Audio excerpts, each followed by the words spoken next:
श्री परमात्मने नमः। श्री गुरु चरण कमलेभ्यो नमः। सच्चिदानंद रूपाय विश्वोत्पत्त्यादि हेतवे तापत्रय विनाशाय श्रीकृष्णाय वयं नुमः। मंगल कृष्ण प्रणाम है मंगल धर्म प्रकाश, मंगल सुंदर साथ है मंगल धाम उजास। मंगल सुंदर साथ है मंगल धाम उजास। बोलो कृष्ण कन्हैया लाल की। हम सब मिलकर के श्रीमद् भागवत कथा इस कलिकाल में सर्व प्रकार से हमें मोक्ष दिलाने वाली कथा, परम पद में पहुंचाने वाली कथा, पूर्ण ब्रह्म परमात्मा के चरण शरण में आत्मा को जगा देने वाली कथा, इस दिव्य कथा का रसपान कर रहे हैं। श्रीमद् भागवत में सबसे पहले पद्म पुराण अंतर्गत उल्लिखित महात्म्य भागवत क्या है, इसकी महिमा प्रारंभ में 6 अध्यायों में उल्लेखित है।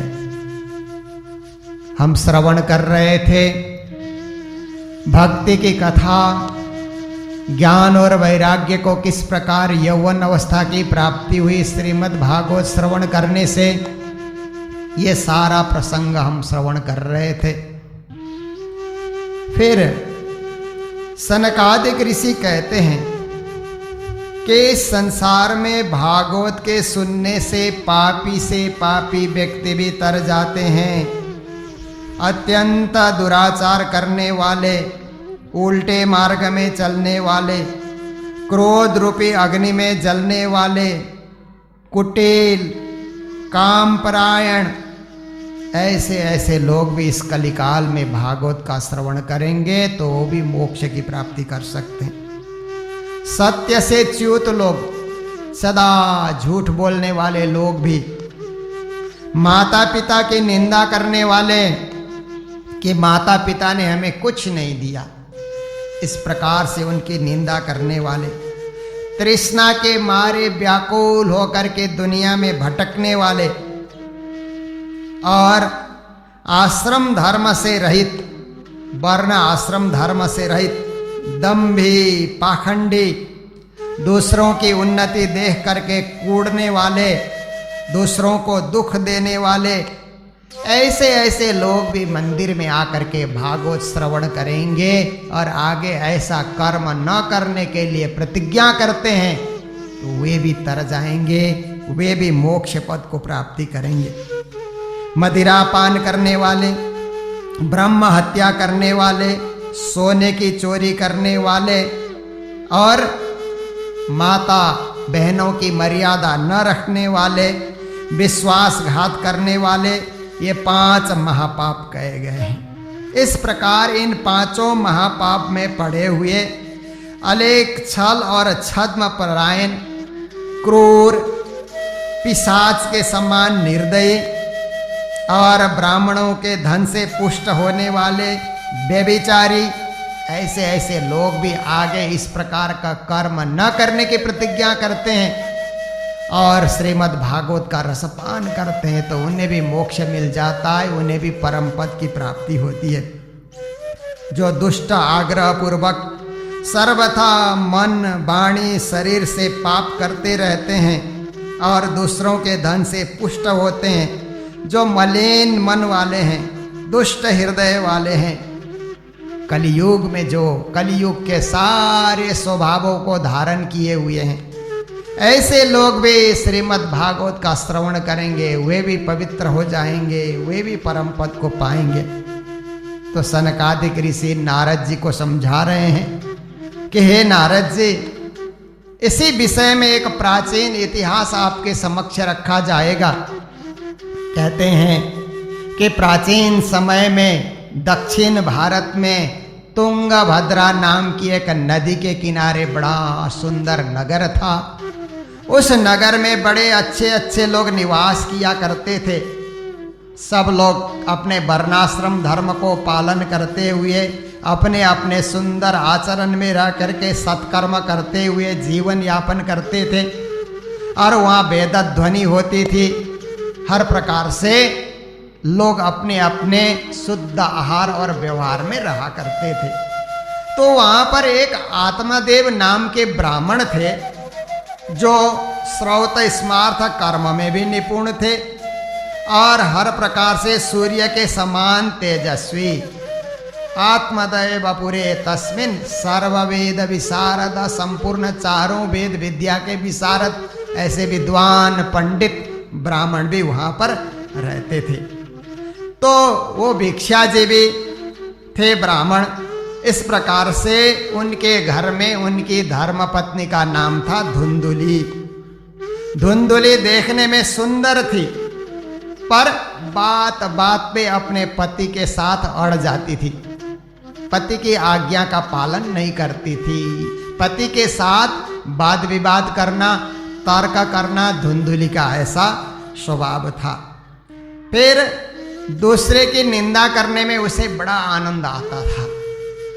ये स्त्रियों का स्वभाव नहीं होना चाहिए जो धुंधुली का यहाँ पर बताया जा रहा है। पर निंदा करने में उनको बड़ा मजा आता था। जब चाहे पर निंदा करने के लिए बैठ जाएं। स्वभाव से क्रूर थी। स्त्रियों को स्वभाव से विनम्र होना चाहिए, स्वभाव से कोमल होना चाहिए, पर ये ऐसी नहीं थी, स्वभाव से क्रूर थी। कुछ न कुछ बकवाद करते रहती थी, बीच बीच में बिना जरूरत बोलते रहना। और गृह कार्य में तो निपुण थी पर वह कृपण भी थी, लोभी भी थी। उसके हाथ से किसी को कुछ दिया जाया नहीं जाता था। और बात बात में झगड़ा करती थी, झगड़ालू स्वभाव था। पर ब्राह्मण सब कुछ सहन कर लेते थे।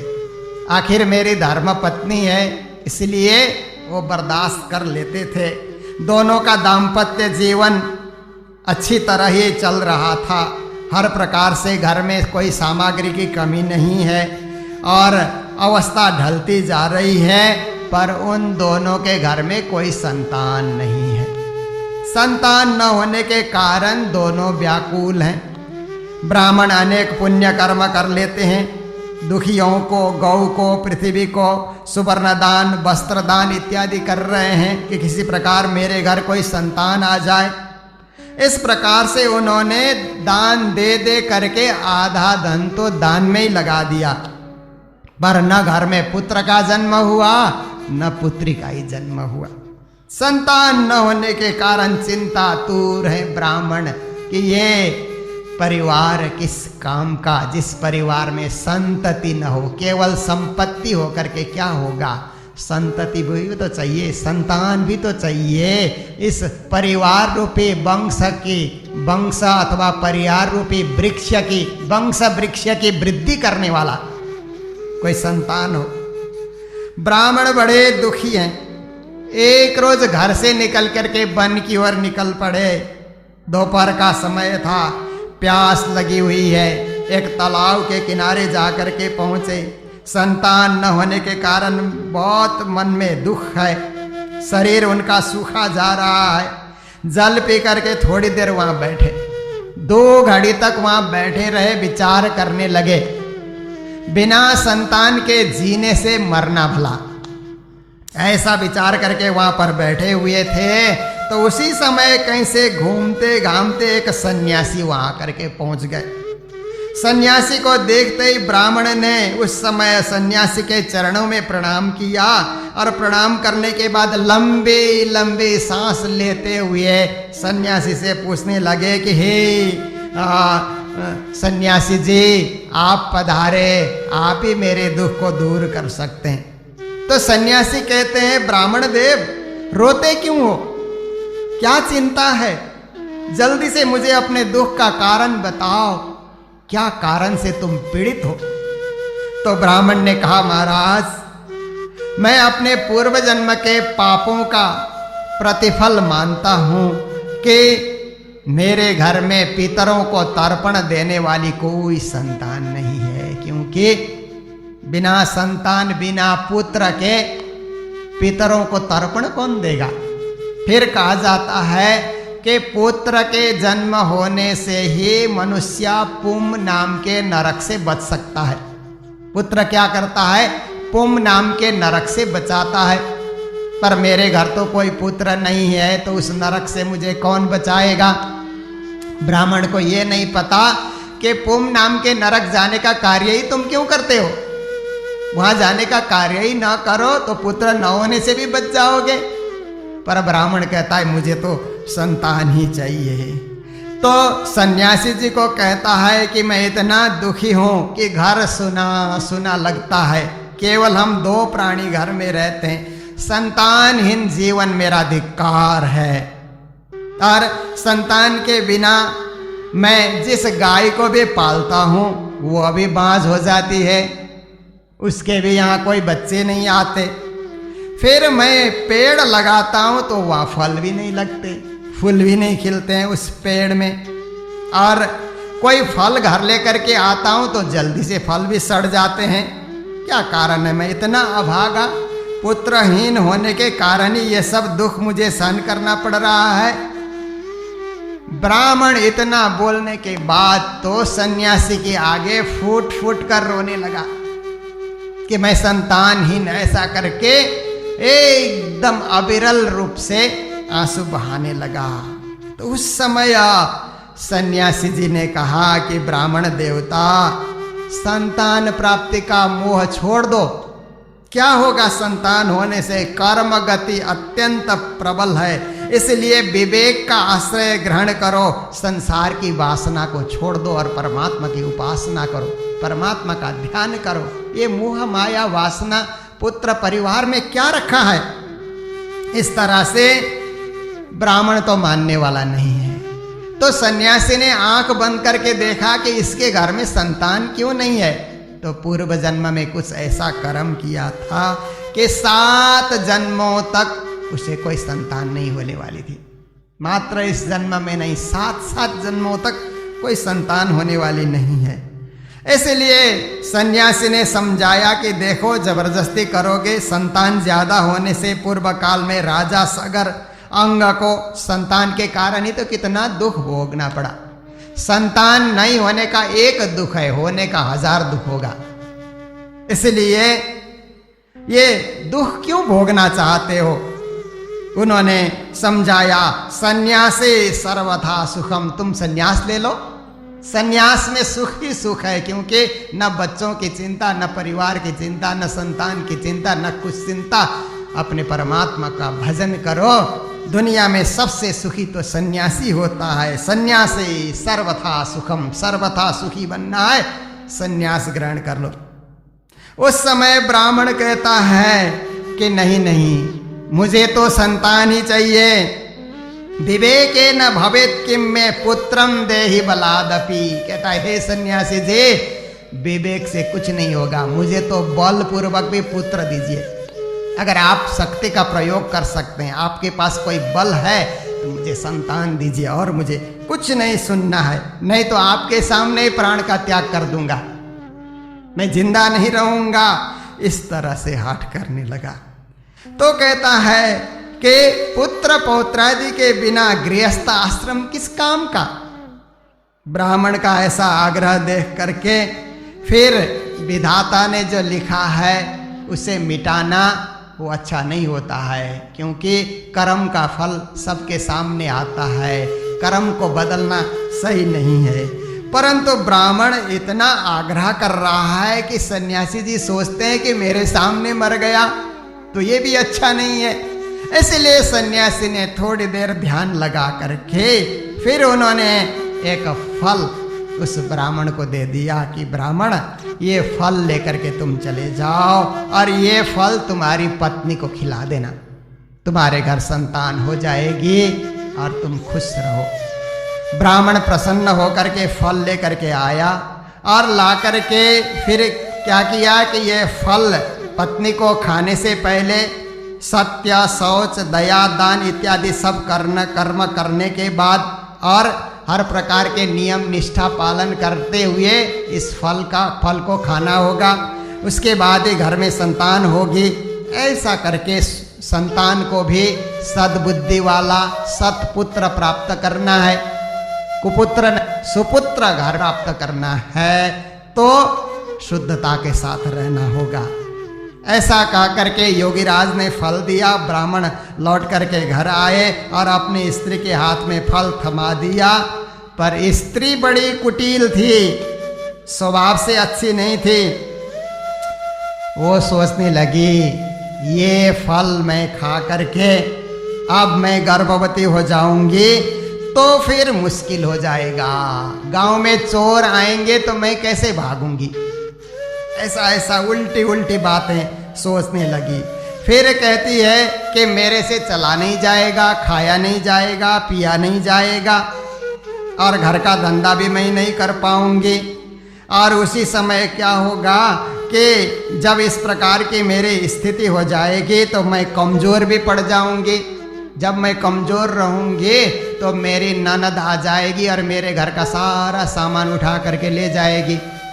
देखिए ननद लोग उस समय भी कुछ न कुछ उठा ले जाती रही होंगी, इसीलिए वो अभी से डरती है कि उस समय में ननद सारा सामान लेकर के चली जाएगी तो मैं क्या करूँगी। इसलिए मुझे तो इस प्रकार से अंतर्वती नहीं बनना है। अपने सहेलियों से बातें करती है कि जो स्त्री बंध्या होती है अथवा विधवा होती हैं वही सुखी हैं, ऐसा कह करके बात करने लगी। फिर इस प्रकार से तर्क कुतर्क करते रहती है। और उसने पति ने पूछा तुमने फल खा लिया? आत्मदेव ब्राह्मण पूछते हैं तो झूठ बोलती है, हाँ खा लिया, पर फल उसने नहीं खाया। उसकी एक बहन थी जो गरीब परिवार में विवाह हुई थी, इसलिए बहन से उसने संपर्क किया कि पति देव तो फल खाने के लिए आग्रह करते हैं और मुझे संतान जन्म नहीं देना है। तो बहन कहने लगी अगर ऐसी बात है तो मेरे संतान होने वाली है, आप कुछ बहाना करो और बहाना से आप ऐसा सोचो कि आप अंतर्वती हो और मेरे संतान होते ही मेरे पति को थोड़ा सा पैसा दे देना, और भी तो संतान है घर में, वो जन्म होते ही तुम्हारे यहाँ पहुँचा दिया जाएगा। और अपने पतिदेव से गुप्त रूप से झूठ बोलते रहना। तो इस प्रकार से युक्ति की बातें वो समझाने लगी। और समझाने के बाद फिर मैं तो अपना 6 महीने में मेरा बच्चा किसी प्रकार से मर गया ऐसे हल्ला चला दूंगी, तुम्हारे यहाँ ला करके छोड़ दूंगी। इस प्रकार से जो फल तुम्हारे पतिदेव ने दिया है वो फल गाय को खिला दो, गाय खा जाएगी, बात बन जाएगी। ऐसा उसकी बहन ने जब सुझाव दिया तो कहने लगी बहन तुमने बड़ा ठीक कहा, ऐसा ही मैं करूँगी। फल तो गाय को खिला दिया और इस प्रकार से चुपचाप घर में कपड़ा उपड़ा लपेट करके बैठी रही। पति को कहती है कि ठीक है ऐसा करके हर प्रकार से झूठ बोलती रही। बहन के यहाँ बच्चा होते ही रातों रात उस बच्चे को लाया गया और कहने लगी मेरी संतान हो गई। ब्राह्मण बेचारे सीधे साधे थे, मान गए कि मेरे यहाँ बच्चे का जन्म हुआ। ब्राह्मण भी बड़े खुश हो गए। फिर कहने लगे मेरे स्तन से तो दूध नहीं आता है, मेरी बहन जो है वो दूध पिलाएगी। ब्राह्मण वो भी मान गए, ठीक है, बहन को भी इसी घर में रखा गया। तो इस प्रकार से ब्राह्मण ने फिर 10 दिन व्यतीत होने के बाद 11वें दिन में ब्राह्मण ने कहा अब पुत्र का नामकरण संस्कार किया जाएगा। मेरा नाम आत्मदेव है तो मेरे बच्चे का नाम परमात्मा देव रखा जाएगा। धुंधुली कहती है नहीं, मेरा नाम धुंधुली है तो मेरी संतान का नाम धुंधुकारी होगा। यथा नाम तथा गुण, जैसा नाम रखते हैं बच्चों में वही गुण विकसित होता है। परमात्मा देव नाम रखा होता तो परमात्मा का भक्त बन जाता, पर धुंधुली कहाँ मानने वाली थी। धुंधुकारी नाम रखा गया। तो उसके बाद वहाँ पर 3 महीने और व्यतीत हो गए तो गाय के गर्भ से भी एक बच्चे का जन्म हुआ। मनुष्य का शरीर है, केवल कान गाय के जैसे हैं। पूरा शरीर मनुष्य का है, सुंदर बालक ने जन्म लिया तो ब्राह्मण ने उसका नाम रखा गोकर्ण। पहले एक भी संतान नहीं थे, बड़े दुखी थे, व्याकुल थे। अब घर में 2-2 संतान हो गई तो ब्राह्मण को बड़ा आनंद आ रहा है। और गाय से जो बालक जन्म हुआ है सर्वांग सुंदर है, दिव्य है, निर्मल है, स्वर्ण किसी कांति वाला है। उसे देख करके ब्राह्मण को बड़ा आनंद आता है, हर्ष से प्रफुल्लित हो जाते हैं। इस प्रकार से अब क्या हुआ कि गांव के लोग भी कहने लगे, देखो आत्मादेव ब्राह्मण के भाग्य का उदय हुआ। भाग्य का उदय होने से 2-2 संतान घर में हो गई है। गाय ने भी बालक को जन्म दिया। ऐसा कह करके सब लोग प्रसन्न हो रहे हैं। तो इस प्रकार से वहाँ पर क्या हुआ कि समय व्यतीत होता गया। गोकर्ण पंडितो ज्ञानी धुंधुकारी महाखल। गोकर्ण तो आत्मदेव ब्राह्मण की संगति से पढ़ते हुए बड़े ज्ञानी हो गए। पिता की संगत से धर्मशास्त्र वेद वेदांत उन्होंने सब अध्ययन कर लिया। धुंधुकारी कुछ पढ़ता ही नहीं है, महामूर्ख है, कुछ अध्ययन करता नहीं, मूर्खता प्रकट करते रहता है। फिर क्या हुआ, गोकर्ण तो और ज्यादा शिक्षा हासिल करने के लिए तीर्थ यात्रा के लिए निकल गए। इधर घर में आत्मदेव ब्राह्मण है, धुंधुली है और धुंधुकारी है। वो क्या करता है कि कहीं भी कुछ मिले वो खा लेता है और स्नान इत्यादि कुछ नहीं करता है। कोई आचरण उसमें नहीं है, खान पीन का भी कोई परहेज नहीं है। क्रोध बड़ा आता है उसको, बुरी बुरी वस्तुओं का संग्रह करता है, कभी कभी तो मुर्दे का छोया हुआ भी खा लेता है।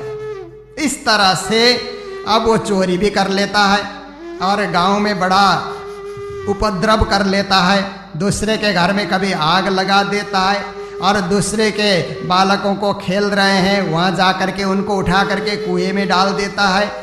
इस प्रकार से कभी हिंसा करना, कभी उपद्रव करना, कभी दुर्व्यसन का पान करना, ऐसे करके सारे गांव वालों को दुखी कर दिया धुंधुकारी ने।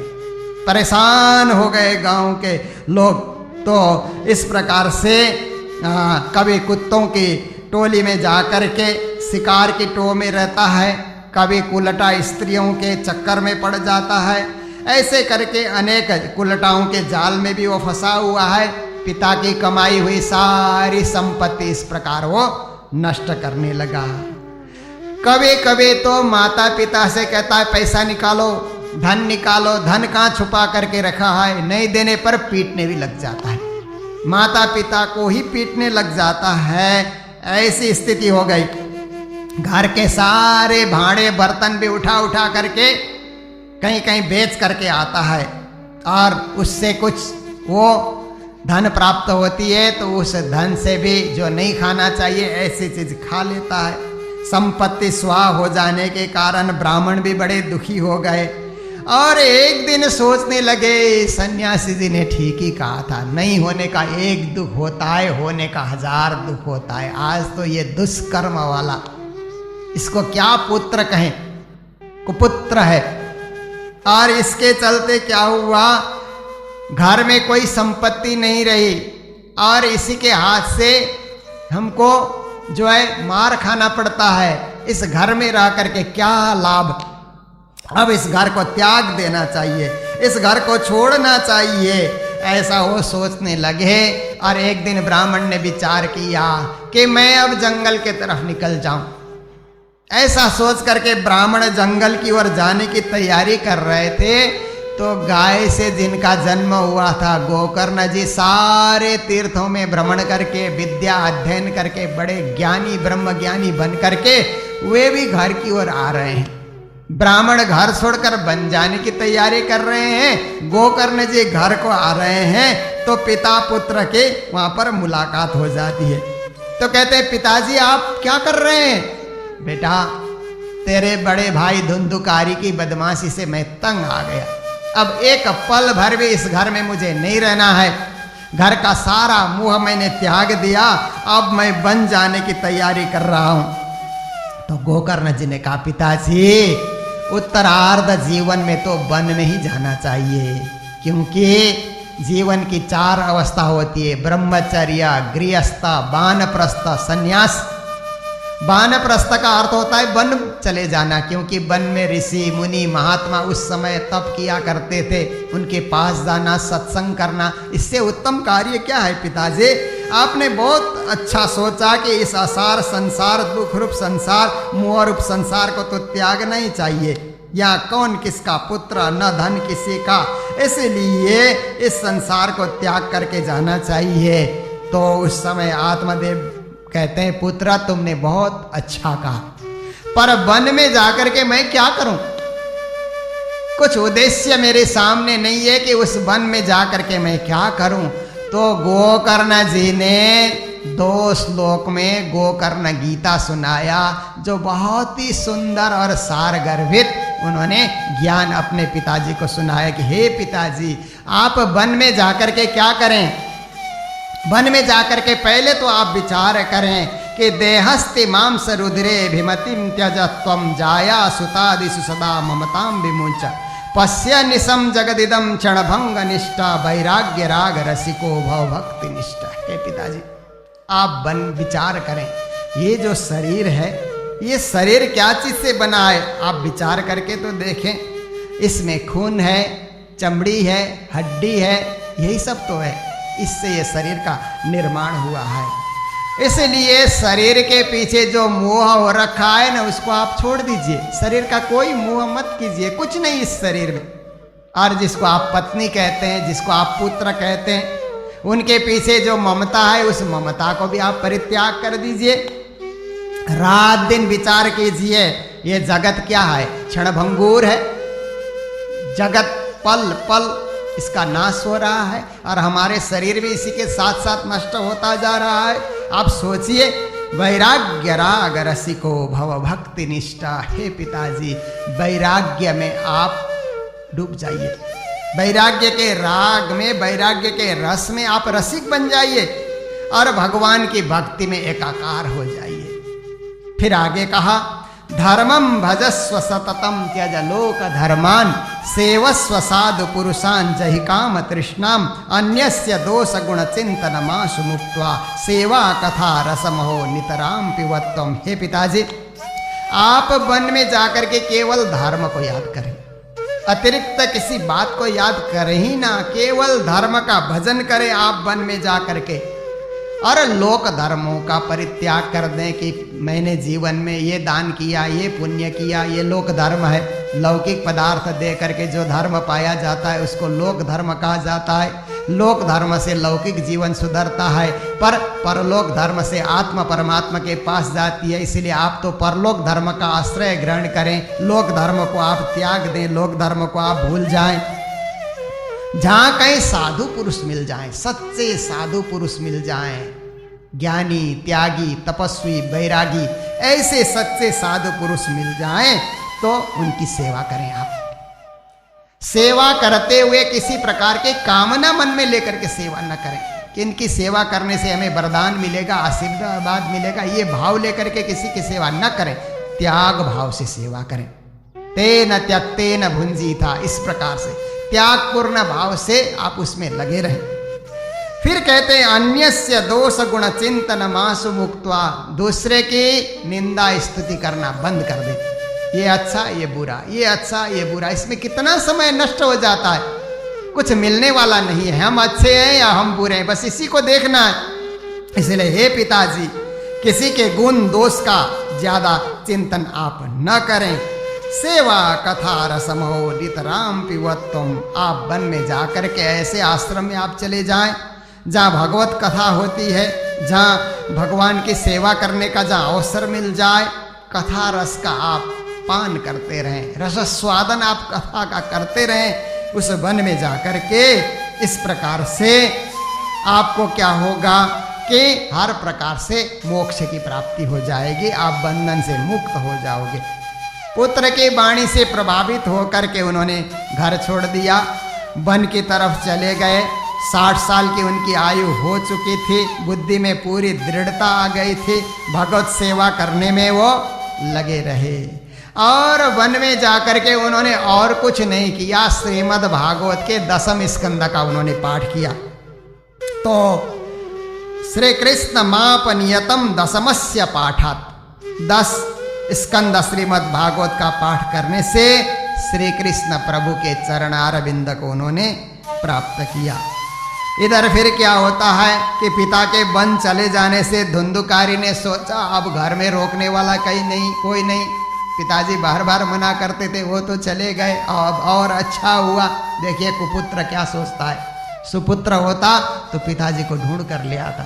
कहता है अच्छा हुआ पिताजी वन में चले गए। फिर माँ को कहता है बता धन छुपा करके कहाँ रखा है, निकाल। ऐसा कहते हुए जलती हुई लकड़ी से माँ को भी तेरी खबर लूंगा ऐसा करके मारने के लिए दौड़ पड़ता है।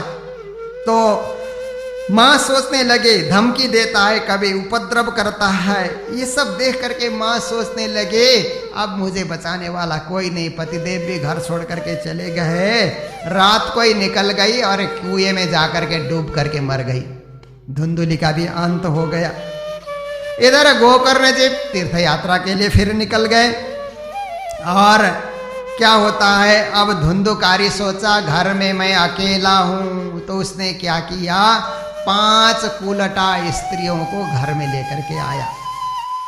5 कुलटा स्त्री का अर्थ होता है पंच विषय, शब्द स्पर्श रूप रस गंध। ये 5 विषय के चक्कर में वो पड़ गया। और वो कुलटा स्त्रियां क्या कहती है, जितना धन चोरी करके लाता है खुश हो जाती है, सेवा करने का बहाना कर लेती हैं, धन अपना बटोर रही हैं, छुपा रही हैं, मौका देख रही हैं। और वो कहाँ कहाँ से चुरा करके धन लेकर के आता है, सुंदर सुंदर वस्त्र और आभूषणों को भी लेकर के आता है। चोरी का माल देख करके स्त्रियां खुश हो जाती हैं।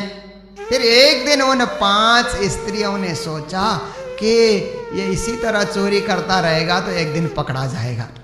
जब पकड़ा जाएगा तो राजा इसको नहीं छोड़ेगा, फिर ये धन भी सारा चला जाएगा। इससे अच्छा तो ऐसा क्यों न किया जाए कि राजा पकड़े उससे पहले ही हम 5 मिल करके इसको मार दें, तो ये धन तो हमारे पास बचा रहेगा। ऐसा उन कुलटा स्त्रियों ने सोचा। और सोचने के बाद फिर क्या किया कि 5 ने मिल करके गले में रस्सी बांध करके उसको गले में फांसी लगा दी। फिर भी वो नहीं मरा, तड़पता रहा, जल्दी से नहीं मरा।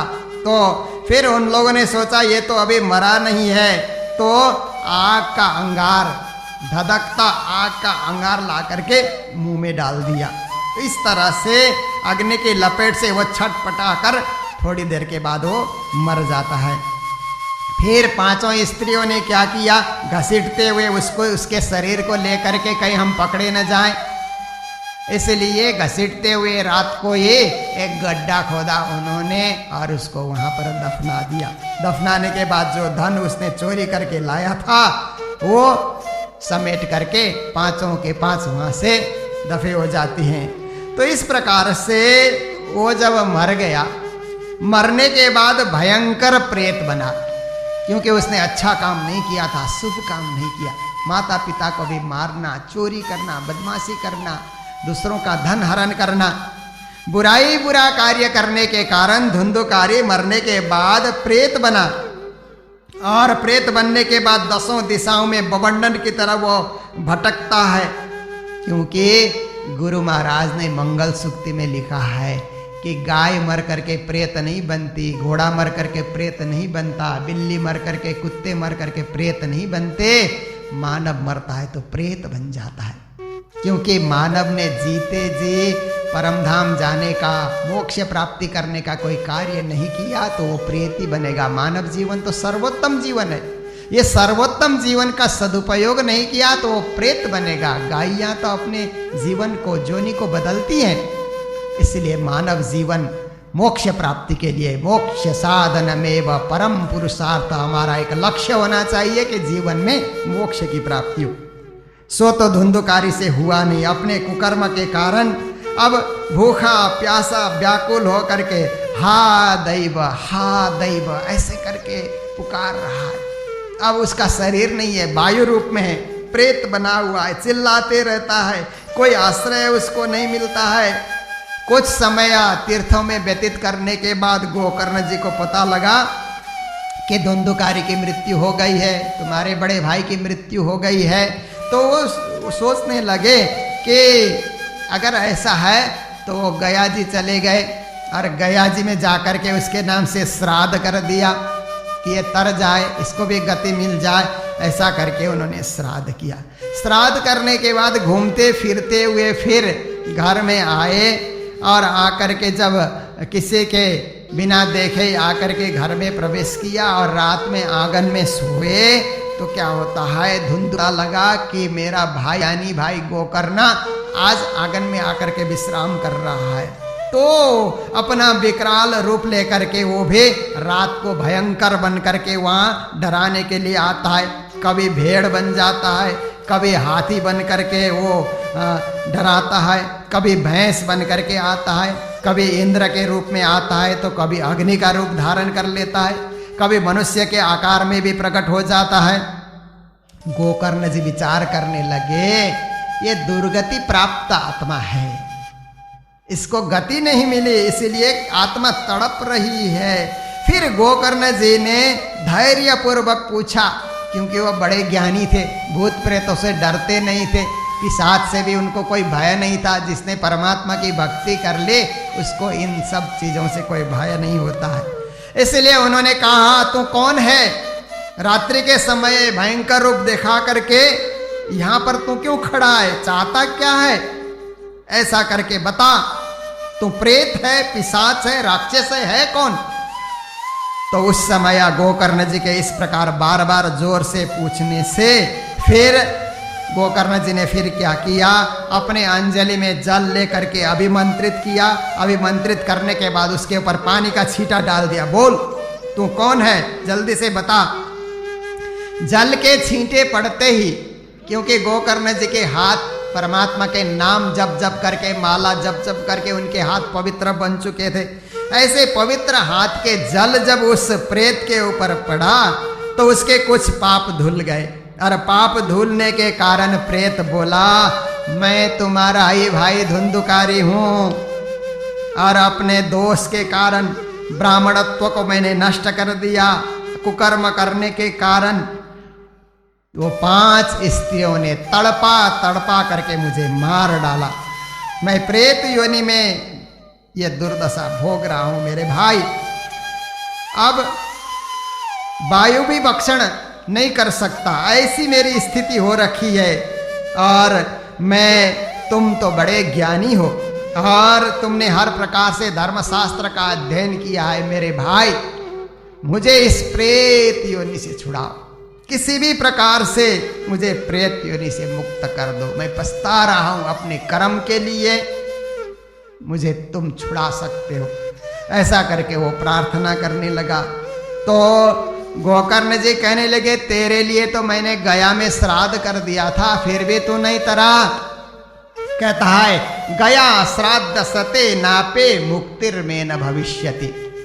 तुम 100 बार गया में जाकर के मेरे लिए श्राद्ध करो, मेरी मुक्ति नहीं होगी। उस श्राद्ध से मेरी मुक्ति नहीं होगी। मेरी मुक्ति के लिए और कोई उपाय सोचो। तो इस प्रकार से जब वो प्रेत ऐसा कहने लगा तो कहने लगे, ठीक है, मैं दूसरा उपाय सोचता हूँ। ऐसा कह करके अब तुम जाओ, विश्राम करो, मुझे भी थोड़ी देर सोचने दो, विचार करने दो। कल प्रातः काल तक मैं विचार कर लूँगा कि तेरी मुक्ति के लिए मैं कौन सा उपाय कर सकता हूँ। फिर वो ध्यान में बैठे, ध्यान में बैठ करके विचार करते हैं। गांव के भी ज्ञानी लोग आ गए, वेद वेदांत के ज्ञाता गोकर्ण जी आए हुए हैं। ऐसा सोच करके गांव के सारे विद्वान लोग भी एकत्रित हो गए प्रातःकाल, और सब कहते हैं कि इसकी मुक्ति के लिए तो कुछ ना कुछ उपाय करना ही पड़ेगा। क्या उपाय किया जाए? तो उस समय दूसरे ब्राह्मणों ने सुझाव दिया कि भगवान सूर्य सबके साक्षी होते हैं, इसलिए गोकर्ण जी सूर्य भगवान से ही पूछा जाए कि इसकी मुक्ति के लिए क्या उपाय हो सकता है। तो गोकर्ण जी ध्यान में बैठे, ध्यान और अपने तपस्या के बल के द्वारा सूर्य की गति को उन्होंने रोका, और उसके बाद उन्होंने स्तुति करते हुए सूर्य भगवान से कहा कि हे भगवान, आप सबके साक्षी हैं, आपको मैं प्रणाम करता हूँ। ये धुंधुकारी को मुक्ति मिल जाए, ऐसे कोई साधन बताइए कि मैं क्या करूं। गोकर्ण की प्रार्थना सुन करके उस समय सूर्य देव ने स्पष्ट शब्दों में कहा कि श्रीमद् भागवतान मुक्ति सप्ताहम वाचनम कुरु। सूर्य भगवान ने कहा श्रीमद् भागवत सप्ताह कथा सुना दो। सप्ताह कथा निष्ठा पूर्वक सुनेगा उसकी मुक्ति हो जाएगी, अन्य कोई उपाय नहीं है। तो फिर उन्होंने सूर्य को प्रणाम किया और उसके बाद अब भागवत सुनाने के लिए अब तैयारी कर लेते हैं। तो जब गोकर्ण जी भागवत सुनाने के लिए खुद ही अपने मुख से भागवत सुनाने के लिए तैयार हो गए तो यत्र तत्र सबको पता चल गया, पूरे उस तुंगभद्रा नदी के आसपास रहने वाले, अन्य शहरों में गांव में रहने वाले ब्राह्मणों को, विद्वानों को, सन्यासियों को, लूले लंगड़े बुढ़े मंद बुद्धि वाले प्रखर बुद्धि वाले सबको पता चला कि गोकर्ण जी भागवत सुना रहे हैं। तो हाँ, गोकर्ण जी के मुख से तो जरूर भागवत सुनना चाहिए, उनसे बड़ा ज्ञानी तो कोई है नहीं, हम भी सुनेंगे। व्यास गद्दी तैयार की गई और व्यास गद्दी में विराजमान हो गए और श्रीमद् भागवत कथा उन्होंने प्रारंभ करने की तैयारी कर दी। तो धुंधुकारी भी सोचने लगा मैं कहाँ बैठ करके भागवत सुनूं। तो 7 गांठ की एक बांस वहां पर मंडप सजाया गया था, पास में 7 गांठ वाले एक बांस को उसने देखा। उस बांस के छिद्र में ही जाकर के वो प्रवेश करके फिर गोकर्ण जी के मुख से भागवत सुनने लगा। गोकर्ण जी ने एक वैष्णव ब्राह्मण को मुख्य श्रोता बनाया और प्रथम स्कंद से भागवत आरंभ उन्होंने कर दिया। सूर्योदय से सूर्यास्त तक वो भागवत करते थे, दिन भर कथा। आजकल की तरह कोई जल्दीबाजी तो थी नहीं, किसी को भागम भाग तो उस समय थी नहीं, प्राचीन युग की बात है। तो सबके पास फुर्सत है, सबके पास समय है, सारा दिन भागवत कथा श्रवण करना।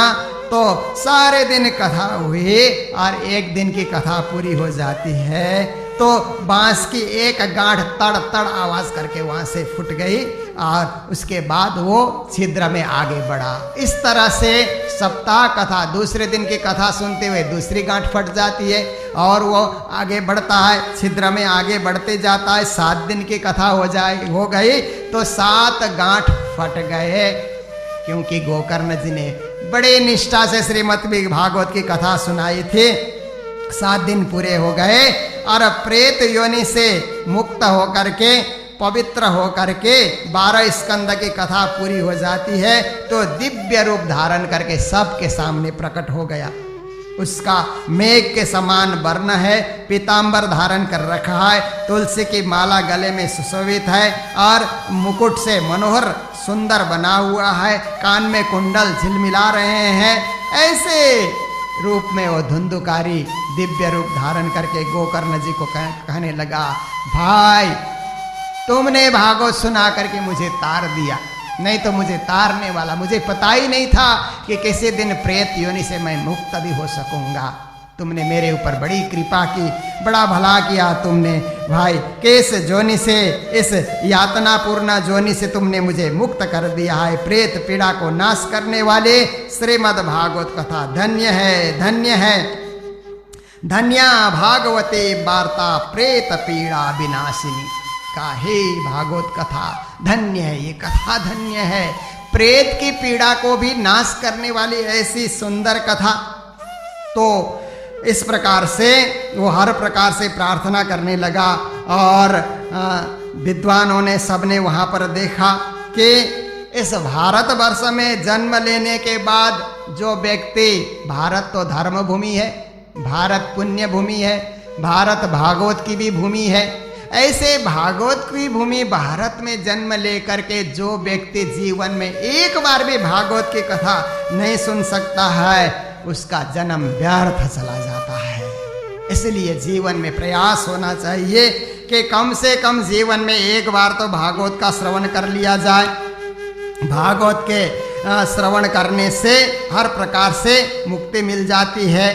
तो कहते हैं कि बांस की गांठें तो फट सकती है, भागवत की कथा से जड़ बांस की गांठें भागवत की कथा से फट सकती है, तो हमारे चित्त की गांठें नहीं फटेगी? हमारे चित्त में काम, क्रोध, लोभ, मोह, ईर्षा, द्वेष, छल, कपट रूपी जो गांठें पड़ी हुई है, बांस की गांठें फट सकती है, तो हमारे चित्त की गांठें जरूर फटेगी। हम चित्त से निर्मल हो जाएंगे, पवित्र हो जाएंगे और हर प्रकार से परमात्मा के प्रिय बन जाएंगे। इस प्रकार से श्रीमद् भागवत की महिमा है। सब लोग देख रहे थे कि देखो धुंधुकारी निष्ठा से श्रवण करने के बाद देखो कितना दिव्य रूप धारण करके खड़ा है, ऐसा लोग देख रहे थे। इतने में ही भगवान के पार्षद विमान लेकर के वहां पहुंच गए और धुंधुकारी को कहने लगे, बैठो इस विमान में, अब चलो भगवान के धाम में, वैकुंठ धाम में चलो। ऐसा करके सब पार्षद लोग कहने लगे। तो गोकर्ण जी ने पूछा कि हे पार्षदों, आप धुंधुकारी की आत्मा दिव्य हो गई, उसको लेने के लिए तो विमान लेकर के आ गए, पर आप लोग बड़ा पक्षपात करते हो। कथा तो सब लोगों ने सुनी है यहाँ बैठ करके, इतने सारे श्रोता कथा सुन रहे हैं, उनके लिए तो विमान लेकर के आप लोग आए नहीं, उनको तो विमान में बैठाते नहीं, अकेले धुंधुकारी को क्यों बिठाते हो? ऐसा करके जब गोकर्ण जी ने पूछा तो उस समय वो भगवान के पार्षद कहते हैं कि हे गोकर्ण जी, जिस निष्ठा से इसने कथा सुनी है वैसी निष्ठा सब लोगों में नहीं रही। सुना तो सब लोगों ने है, पर जिस प्रकार से इसने श्रवण किया है वैसा श्रवण सबने नहीं किया। इसलिए अगर इसकी तरह निष्ठा लेकर के सब लोग सुनेंगे तो वो भी वैकुंठ धाम चले जाएंगे। तो गोकर्ण जी कहते हैं, श्रोताओं देखो, इसकी तरह निष्ठा आप लोगों में नहीं रही, जब इसलिए आप लोगों के लिए विमान नहीं आया है। मैं दोबारा कथा सुनाऊंगा, श्रावण मास आने वाला है, श्रावण मास में मैं दोबारा तुम सबको कथा सुनाऊंगा। तुम लोग भी धुंधुकारी की तरह निष्ठा लेकर के सुनना, ताकि तुम सब के लिए भी भगवान के धाम से विमान आ जाए। तो सब ने कहा हाँ जी, हाँ जी। अब की बार हम लोग भी उसी तरह निष्ठा लेकर के बिना कुछ अन्न जल लिए, बिना कुछ चंचल हुए, हम भावना और निष्ठा से भगवत भक्ति रूपी इस भागवत कथा का आस्वादन करेंगे, श्रवण करेंगे।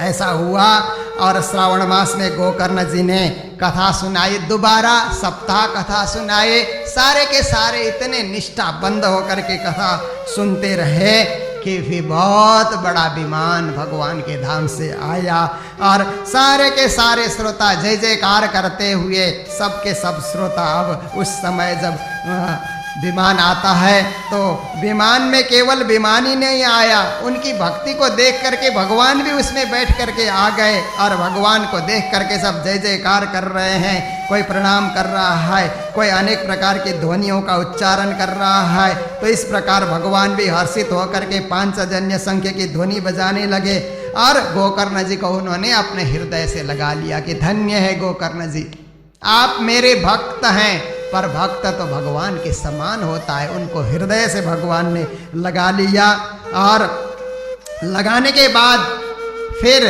कहने लगे कि देखो, पार्षदों ने कहा था कि हे गोकर्ण जी, निष्ठा से आप कथा सुनाएंगे तो श्रोता लोग तो वैकुंठ धाम जाएंगे, पर आप गोकर्ण जी को लेने के लिए तो भगवान स्वयं आएंगे और गोलोक धाम लेकर के जाएंगे।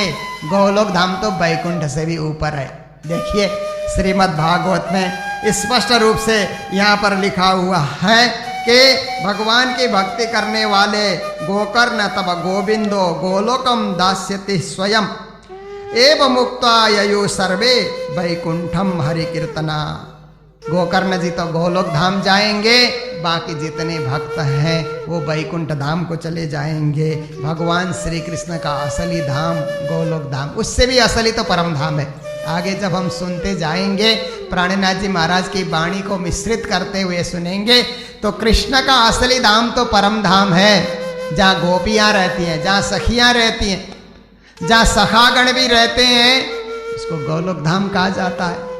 और जहाँ चतुर्भुज के रूप में भगवान रहते हैं उसको वैकुंठ धाम कहा जाता है। तो इस प्रकार से भगवान के सुंदर स्वरूप के भी दर्शन कर लेते हैं और भगवान विमान में बैठा करके उस समय गोकर्ण जी को भी लेकर के अपने गोलोक धाम में चले जाते हैं। तो इस प्रकार से ये श्रीमद् भागवत की महिमा है। श्रीमद् भागवत कथा करने से पापी भी तर जाते हैं, धर्मी भी तर जाते हैं, सबका कल्याण होता है। श्रीमद् भागवत के एक श्लोक मात्र भी हमने सुना है, जीवन में हमारी अधोगति नहीं होगी। और श्रीमद् भागवत श्राद्ध के समय में भी पाठ किया जाए तो जीते जी मनुष्य को नहीं, पितृगणों को भी मोक्ष की प्राप्ति हो जाती है। फिर आगे जाकर के सप्ताह भागवत कैसे रखनी चाहिए, कैसी कैसी तैयारी होनी चाहिए, इस विषय में कुछ प्रकाश डाल रहे हैं। सनकादिक ऋषि कहते हैं कि हे नारद जी, सप्ताह भागवत कराने की मन में इच्छा हो जाए तो पूरी विधि विधान से श्रीमद् भागवत की कथा करानी चाहिए। और उस समय ज्योतिषियों को बुला करके मुहूर्त भी पूछना चाहिए। और एक कन्या के विवाह के लिए जितना खर्च करते हैं, श्रीमद् भागवत कथा के लिए भी उतना ही खर्च करना चाहिए। कंजूसी करके भागवत की कथा नहीं रखनी चाहिए। खुले दिल से धन का खर्च करते हुए अच्छा प्रबंध करके अच्छी व्यवस्था के साथ श्रीमद् भागवत की कथा करानी चाहिए। और भाद्रपद में, आश्विन में, कार्तिक में, मार्गशीर्ष में, आषाढ़ में और श्रावण में, ये 6 महीने में श्रीमद् भागवत की कथा सुनाई जाती है श्रोताओं को, तो सबको मोक्ष की प्राप्ति हो जाती है। ये महीने विशेष माने जाते हैं, इसलिए हमारी परंपरा में श्रावण मास का विशेष महत्व है। मोक्ष प्राप्ति के लिए हम लोग बीतक सुन रहे हैं, मोक्ष प्राप्ति के लिए हम वाणी का आस्वादन करते हैं और मोक्ष प्राप्ति के लिए हम श्रीमद् भागवत का आस्वादन कर रहे हैं। श्रीमद् भागवत की कथा जब हो तो निमंत्रण पत्र छपा करके सबको भेजना चाहिए। दूर दूर में अपने रिश्तेदार हैं और किसी के साथ स्वजन परिजन सबको बुलाना चाहिए, भेदभाव नहीं करना चाहिए। और विशेष करके स्त्रिया शूद्रादयो ये च तेसाम बोधो यतो भवेत्, कहते हैं स्त्रियों को तो विशेष करके भागवत की कथा सुननी चाहिए, क्योंकि उस समय वेद पढ़ने के लिए मना किया जाता था। और जो शूद्र जाति में है, छोटी जाति में है, उनको भी भागवत कथा में आकर के बैठना चाहिए और उत्साह के साथ कथा श्रवण करना चाहिए। कथा सुनने के लिए देश विदेश में जो वैष्णव लोग रहते हैं, हरिभक्त रहते हैं, उनको निमंत्रण पत्र भेजना चाहिए। और निमंत्रण पत्र लिखते समय ऐसा लिखना चाहिए कि हे महानुभाव, हमारे यहाँ सत्पुरुषों का समागम हो रहा है, भागवत की कथा हो रही है, अपूर्व रसमयी कथा का ये जो है सुंदर समागम हो रहा है। आप लोग भागवत भक्ति के रसिक जन हैं, इसीलिए कथा रसपान करने के लिए प्रेम पूर्वक आप लोग शीघ्र ही हमारे घर पधारें। आप अवकाश लेकर के आएँ और 7 के 7 दिन आपके पास अवकाश नहीं है तो एक दिन तो जरूर पधारें। एक दिन भी आकर के कथा सुनेंगे तो भी आपका कल्याण होगा। इस प्रकार से सबको निमंत्रण देना चाहिए। और कथा में, कथा कहाँ कहाँ हो तो कहते हैं किसी तीर्थ में कथा हो तो उससे पुण्यदायी स्थान कोई नहीं है। जैसे हम मंगलधाम में कथा कर रहे हैं, ये तीर्थ है, इससे पुण्यदायी और कोई स्थान नहीं है। वन में भी कथा कर सकते हैं, या घर की साफ सफाई करके घर में भी कथा का आयोजन कर सकते हैं, या घर के आगे कोई मैदान हो, लंबा चौड़ा मैदान हो, उसमें भी अच्छी तरह व्यवस्था करके कथा स्थल बना करके हम कथा करा सकते हैं। जमीन की शुद्धि होनी चाहिए और वहाँ पर रंग बिरंगी धातुओं से चौक वहाँ पर बनाना चाहिए। उस प्रकार से सुंदर मंडप वहाँ सजाना चाहिए। मंडप जरा ऊंचा होना चाहिए और उस मंडप में ब्राह्मणों को भी बुला करके बैठाना चाहिए। फिर कथाकार कैसे होना चाहिए, इस विषय में यहाँ पर लिखा है, विरक्तो वैष्णवो विप्रो वेद शास्त्र विशुद्धिकृत दृष्टांत कुशलो धीरो वक्ता कार्यो निष्प्रिय। कहते हैं कि कथाकार विरक्त कथाकार होना चाहिए, लोभी कथाकार नहीं होना चाहिए। त्यागी को कथाकार बनाना चाहिए। और कथाकार वैष्णव होना चाहिए। वैष्णव का अर्थ होता है दीक्षित होना चाहिए वो। और तीसरे नंबर में ब्राह्मण भी हो तो इससे बढ़कर कुछ नहीं होगा। या विरक्त से कथा कराओ, या वैष्णव से कराओ, या ब्राह्मण से कराओ, पर एक ही व्यक्ति में 3-3 गुण समाये हुए हों तो उससे बढ़कर कोई कथाकार नहीं होगा। वेद शास्त्र को जानने वाला, वेद शास्त्र का मर्म समझाने वाला, दृष्टांत दे दे करके सिद्धांत की पुष्टि करने वाला, धीर गंभीर और हर प्रकार से निष्प्रिय, ऐसा वक्ता होना चाहिए, ऐसा कथाकार होना चाहिए।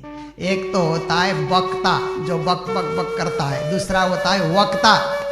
वक्ता का अर्थ होता है शास्त्र सुनाने वाला, शास्त्र समझाने वाला, और शास्त्र की महिमा, शास्त्र का मर्म, शास्त्र का रहस्य नहीं है तो बक बक करेगा, वो भी वक्ता कहलाता है। इसलिए व और व में भी फर्क है, बहुत सारे लोग समझते नहीं हैं। ही समझा जाए तो ज्ञान की गहराई और ज्ञान की गंभीरता को हम जीवन में धारण कर सकते हैं। श्रीमद् भागवत की कथा करानी है तो सबसे पहले कृष्ण की कथा है। ये तो श्रीमद् भागवत में और कोई है नहीं, कृष्ण की कथा है। इसलिए श्री कृष्ण को लक्ष्य में रख करके मंत्र उच्चारण करते हुए षोडशोपचार विधि से कृष्ण की पूजा करनी चाहिए और हर प्रकार से बारंबार उनको प्रणाम करते हुए धूप दीप अनेक सामग्री से और उत्साह के साथ उनके विधि विधान से पूजा करनी चाहिए, आरती करनी चाहिए। और कथा में विघ्न न आए, क्योंकि कभी कभी विघ्न आ जाते हैं। विघ्नों को बुलाना नहीं पड़ता है, विघ्नों को निमंत्रण देना नहीं पड़ता है, स्वतः आ जाते हैं। धूल को कभी अंदर बुलाना नहीं पड़ता है, हम तो खिड़की दरवाजा सब बंद करते हैं, फिर भी धूल कहाँ से घुस जाती पता ही नहीं लगता। रोज झाड़ू लगाना पड़ता है। बगान में हम फूल सुंदर सुंदर फूल लगाते हैं, कांटों को बोना नहीं पड़ता, कांटे अपने आप उग जाते हैं। इसी तरह विघ्न करने वाले, जहाँ सुंदर कार्य हो रहा है वहाँ विघ्न करने वाले भी उपस्थित हो ही जाते हैं। इसलिए कथा में विघ्न न हो, इसके लिए 5 ब्राह्मणों को वरण करके द्वादशाक्षरी कृष्ण मंत्र का जाप करते रहें। उन 5 ब्राह्मणों को बिठाना चाहिए। वो बैठ करके ओम नमो भगवते वासुदेवाय, ओम नमो भगवते वासुदेवाय, इस प्रकार से 5 के 5 ब्राह्मण जब तक 7 दिन कथा चलती रहे मंत्र उच्चारण करते रहें। और कहते हैं कथा सूर्योदय से लेकर के 3 प्रहर तक कथा कर सकते हैं और मध्यम गति से कथा करें। कथाकार कथा करते हुए जोर जोर से आवाज निकाल करके नहीं कहते हैं, मध्यम स्वर से अच्छी तरह से रसपूर्ण कथा करें वहाँ पर। और दोपहर में 2 घड़ी तक कथा विश्राम भी कर सकते हैं। तो इस प्रकार से श्रोता लोग क्या करें कि बार बार देह के लिए, देह क्रिया के लिए बाहर जाना न पड़े, इसके लिए जल न पीते हुए और भोजन न करते हुए या थोड़ा भोजन करके या फलाहार करके कथा सुनने के लिए बैठ जाएं, या 7 दिन तक निराहार रह करके भी कथा सुन सकते हैं, या मात्र दूध पी करके, घी पी करके भी कथा श्रवण कर सकते हैं। पर यहाँ कहते हैं भोजनम तो परम मन्ये कथा श्रवणकार काम। फिर कहते हैं कि ये उपवास करना अच्छी बात है, बिना खाए पिए कथा श्रवण करना अच्छी बात है, पर उपवास रखने से मन में चिंता हो जाए कि आज हमने उपवास रखा है, कब कथा पूरी होगी और कब हम भोजन करें। अगर ऐसी छटपटाहट मन में आती है तो इस प्रकार का उपवास न रखने से भी चलेगा। कुछ आहार करके भी कथा सुनने बैठ जाइए, पर अपना मन कथा में लगा करके रखिए। तो कहते हैं कि भोजन करके भी बैठेंगे तो कोई बाधा नहीं होगी, पर ज़्यादा न करें, कम खा करके कथा में बैठ सकते हैं। फिर कहते हैं कि इस प्रकार से कथाकार भी दीक्षित होना चाहिए, श्रोता भी दीक्षित होना चाहिए। दीक्षित होकर के आप कथा सुनेंगे तो कथा का फल मिलेगा, क्योंकि कई लोग निगुराई रहते हैं, जिन्होंने गुरु नहीं किया उनको निगुरा कहा जाता है। निगुरा मानस मत मिलो पापी मिलो 1000, एक निगुरे के सिर पे लख पापी का भार। संतों ने कहा कि जो निगुरा होता है, जिसने गुरु नहीं किया है, वो आने से उसको कोई फल नहीं मिलेगा। तो वो तो क्या कहते हैं, पापी 1000 मिल जाएं पर एक निगुरे के सिर पे तो लख पापी का भार। ऐसा कहा, लाखों पापी का भार लेकर के वो चल रहा है। इसलिए जो भी कथा सुनने के लिए इच्छा रखता है वो पहले दीक्षित हो जाए, दीक्षा मंत्र ग्रहण करें, उसके बाद कथा सुनने से वो अधिकारी बनेगा, अनधिकारी कथा नहीं होगी। अधिकारी कथा, अधिकारी श्रोता वो बन जाएगा और कथा का पूरा पूरा रसपान कर पाएगा। फिर आगे कहते हैं, सनकादिक ऋषि बता रहे हैं, श्रीमद् भागवत से भोग की प्राप्ति भी होती है, मोक्ष की प्राप्ति भी होती है, दोनों चीज हाथ लग सकते हैं। भुक्ति मुक्ति करे स्थिते, कहते हैं आपके हाथ में भोग भी मिल जाएगा। संसार की इच्छा लेकर के आप कथा कर रहे हैं कि मुझे संपन्नता चाहिए, हर प्रकार से संपत्ति चाहिए, निष्ठा से कथा कराइए, वो भी आपको मिल जाएगा और मोक्ष भी आपको मिलेगा। पर हमारा ध्येय तो मोक्ष का ही होना चाहिए। भोग भोग करके हम क्या करेंगे, रोगी तो हो जाएंगे, भोग से रोग आता है। इसलिए हम योग की तरफ लगें, हम योगी बने। तो कहते हैं भागवत से दोनों चीज की प्राप्ति होती है, पर आप मोक्ष के अभिलाषी बन करके श्रीमद् भागवत का श्रवण करें। और इस तरह से कथा श्रवण की विधि में और बता रहे हैं कि देखो, ध्यान से कथा सुनने से ज्ञान वैराग्य, जो बूढ़े हो गए थे उनमें जवानी आ गई, भक्ति को पुष्टि मिल गई, एकदम तरुण होकर के सब। ये भागवत की महिमा है। भागवत की महिमा तो अपरंपार है, इसके विषय में कितना कहा जाए। फिर इस प्रकार से ये सनकादिक ऋषि नारद जी सहित अनेक वहाँ पर ऋषि मुनियों को कथा सुना रहे थे। तो उसी समय ऐसे भाव विभोर होकर के कथा सुना रहे थे, तो भागवत की कथा में तो सुखदेव प्रकट हो जाते हैं। सबके देखते देखते वहाँ तो मुनिवर सुखदेव जी सबके सामने प्रकट हो गए। योगेश्वर सुखदेव जी वहाँ पर आकर खड़े हो गए। सब ने व्यास के सुपुत्र सुखदेव जी को वहाँ पधारते हुए देख करके, 16 वर्ष की उनकी आयु है, आत्मलाभ से परिपूर्ण है, ज्ञान रूपी महासागर में वो डूबे हुए हैं, चंद्रमा के समान उनकी आभा प्रभा है। ऐसे श्रीमद् भागवत का पाठ करते हुए चल करके आ रहे हैं। क्या कहते हैं सुखदेव जी, निगम कल्प तरोर गलितम फलम सुख मुखा द्रवित द्रव संयुतम पिबत भागवतम रसमालयम मुहुरहो रसिका भुवि भावुका। इस तरह से भागवत के श्लोकों का पाठ करते हुए वहाँ आते हैं। तो सुखदेव जी तो 16 साल के थे और वहाँ जितने भी श्रोतागण बैठे हुए थे, 80-80 साल के, 90 साल के बुढ़े बुढ़े लोग बैठे थे, 16 साल के सुखदेव जी को आते हुए सब खड़े हो गए, क्योंकि यहाँ ज्ञान की पूजा हो रही है। यहाँ उम्र की बात नहीं है। उम्र से कोई बड़ा है, बड़ा हुआ तो क्या हुआ, ज्ञान से बड़ा व्यक्ति ज्ञानी आता है।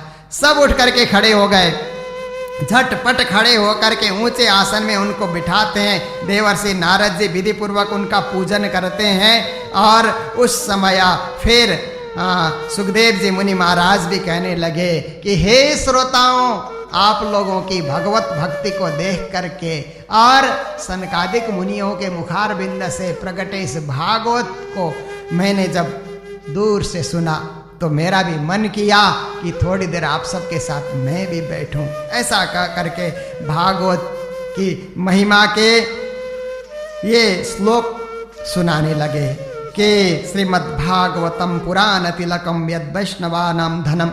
ये श्रीमद् भागवत तो पुराणों का सर्वश्रेष्ठ पुराण है।